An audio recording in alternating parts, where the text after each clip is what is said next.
Spiritual attacks are not always intentional. Spiritual attacks can just be the fact that you're in an environment that many people are inhabiting that may have their own baggage. Now you enter that environment, let's just say you sat where someone sat prior to you and it wasn't cleaned or it wasn't wiped down. And now you sit there and you find yourself picking up the energy of the individual that previously sat in that chair.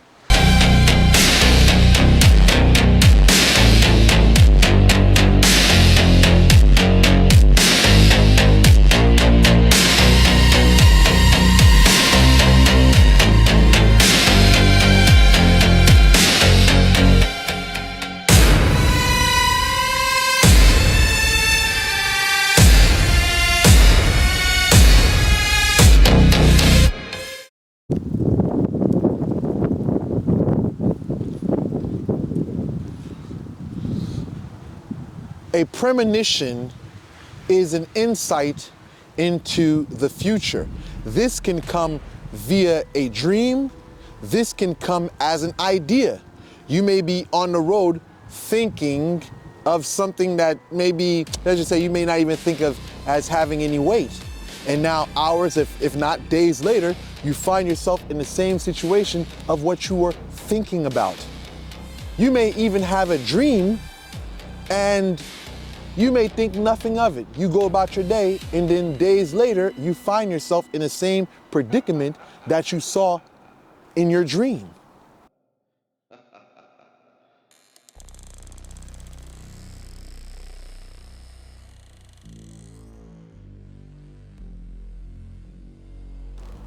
Spiritual attacks are not always intentional. Spiritual attacks can just be the fact that you're in an environment that many people are inhabiting that may have their own baggage. Now you enter that environment, let's just say you sat where someone sat prior to you and it wasn't cleaned or it wasn't wiped down. And now you sit there and you find yourself picking up the energy of the individual that previously sat in that chair. So if they were dealing with something at home, now you find yourself walking away feeling depressed, you're feeling sad, you're feeling awful, because you picked up the energy of the individual who was sitting there prior. The elements, most people, they really don't know how to put the concept of the 4 elements into practicality. I will just apply a few. Since I'm in a cold environment, cold climate, I might as well use this as an example. If you're familiar with Asian medicine, you know that they may have more elements than we recognize. They may have wood, they may have metal, they may have water, they also have fire, if I'm correct. The environment itself can have influential factors that can be positive or negative. If you're in a cold environment, what you may find is that you're around that time period, or if you're in a seasonal environment, you begin to, let's just say, feel out of place. At times, most people feel a little withdrawn. Some people fall into depression. They call it seasonal depression. How does this relate now? This would be considered the element of, let's just say, dampness or, cold, or water.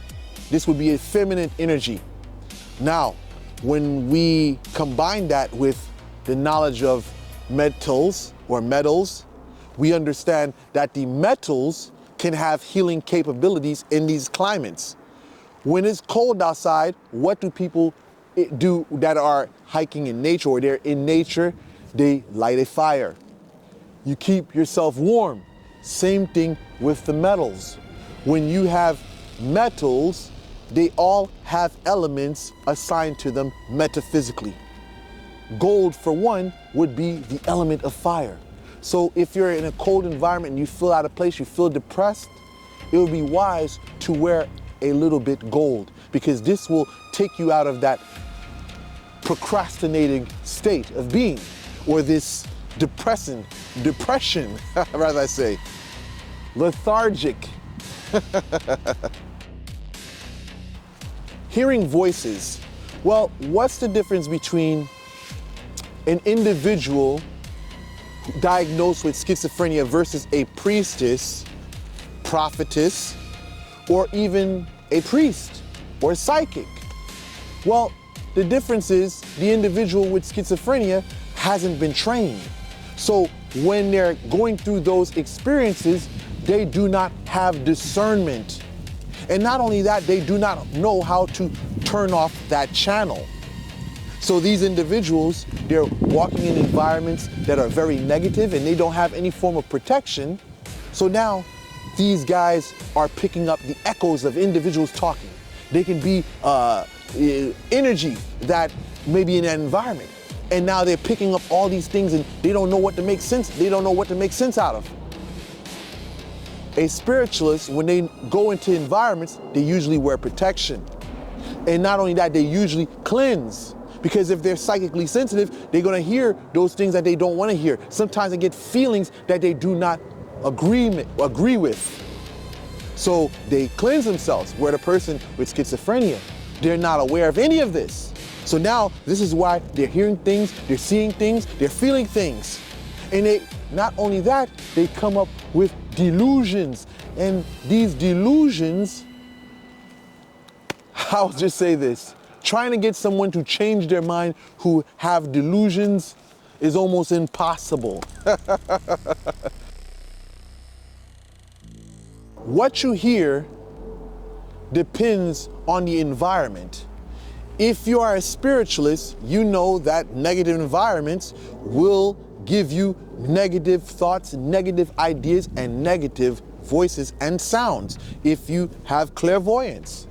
Now, the individual who's unaware of this, that has been diagnosed with schizophrenia, they're going to not put the two together. They're just going to think it's what they've been told. Well, speaking from a spiritual perspective, your environment can play a big role on what you hear and how you feel. And not only that, they say for people that have been diagnosed with schizophrenia, not to indulge in witchcraft, because this can play into that psychosis. I mean, I don't want to mix the two illnesses. Psychosis is a whole nother thing, but you know what I'm trying to say. When you have this in the picture, it excites things, because now you're working, if you're doing baneful magic, you're working with negative entities. Entities that you may not even be aware of, that can play into your conscious, into your psyche. They can put these evil thoughts in your mind. And not only that, you know, you're hearing things that you don't want to hear, despicable things. This is why it's not wise to indulge in witchcraft if you are a person that has been diagnosed with schizophrenia.